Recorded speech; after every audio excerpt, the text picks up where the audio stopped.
સુરત જિલ્લા એસઓજીની ટીમ દ્વારા મહુવા તાલુકાના કરચેલિયા ગામેથી ઘર વપરાશના ગેરકાયદેસર રીતે સંગ્રહ કરેલા સિલિન્ડર રહેણાંક વિસ્તારમાં જોખમી રીતે મૂકેલ હાલતમાં ઝડપી પાડ્યા હતા। પોલીસે વગર પાસ પરમિટે સંગ્રહ કરેલા ગેસના બાટલા કબજે લઈ આગળની કાર્યવાહી હાથ ધરી છે।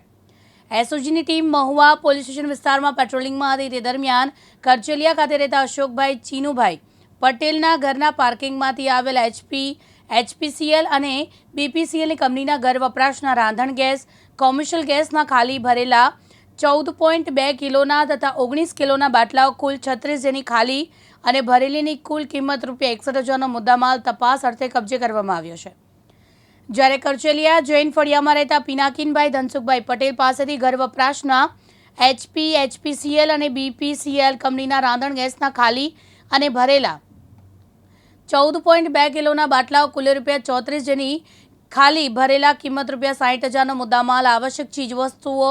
એવા રાંધણ ગેસના બાટલાઓ ગેરકાયદેસર રીતે મેળવી સંગ્રહ કરી રહેણાંક વિસ્તારમાં આવેલ ઘરના પાર્કિંગમાં રાખી સ્થાનિક લોકોની જિંદગી જોખમમાં મુકાઈ હોવા છતાં વગર પાસ પરમિટે ગેસના બાટલાઓ સંગ્રહ કરી ફાયર સેફ્ટીના સાધનો નહીં રાખી જ્વલનશીલ પદાર્થો અંગે બેદરકારી દાખવવાનો ગુનો કરતા અટકાયત કરી પોલીસે તેની વિરુદ્ધ કાયદેસરની કાર્યવાહી હાથ ધરી છે। પોલીસની કડક કાર્યવાહી જોઈ ગેરકાયદેસર પ્રવૃત્તિ કરનારાઓમાં ફફડાટ ફેલાયો છે। પોલીસ મહાનિરીક્ષક શ્રી પ્રેમવીરસિંહ સાહેબ અને પોલીસ અધિક્ષક શ્રી હિતેશ જોયસર સાહેબે સુરત ગ્રામ્ય જિલ્લામાં અસામાજિક પ્રવૃત્તિઓ અને ગેરકાયદેસર પ્રવૃત્તિઓ ડામવા સારું એસઓજીને સૂચના કરેલ, જે અનુસંધાને ગઈકાલે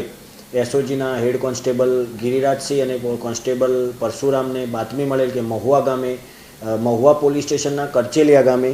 અશોકભાઈ ચુનીલાલ પટેલ અને પિનાકીન ધનસુખભાઈ પટેલ એચપીસીએલ અને બીપીસીએલના બોટલોનો ગેરકાયદેસર વેચાણ ધંધો કરે છે, ફાયર સેફ્ટીના સાધનો રાખ્યા સિવાય। એ બાતમી આધારે પીએસઆઈ વીઆર ઠુમ્મર અને એસઓજીની ટીમે કરચેલિયા ગામે ગઈકાલે અશોકભાઈ ચુનીલાલ પટેલ તેમજ પિનાકીનભાઈ ધનસુખભાઈ પટેલના ઘરે રેડ કરતા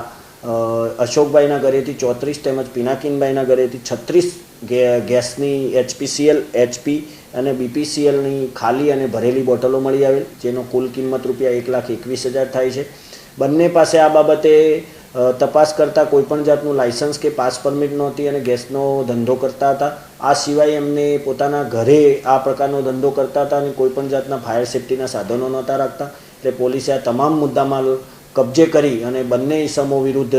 આઈપીસી કલમ 285, 336 અને આવશ્યક ચીજવસ્તુ ધારાની કલમ 37 મુજબ ગુનો દાખલ કરી આગળની તપાસ સારું મહુવા પોલીસ સ્ટેશન ખાતે સુપ્રત કરવામાં આવેલ છે। રમેશ ખંભાતી, દિવ્યાંગ ન્યૂઝ, બારડોલી, સુરત।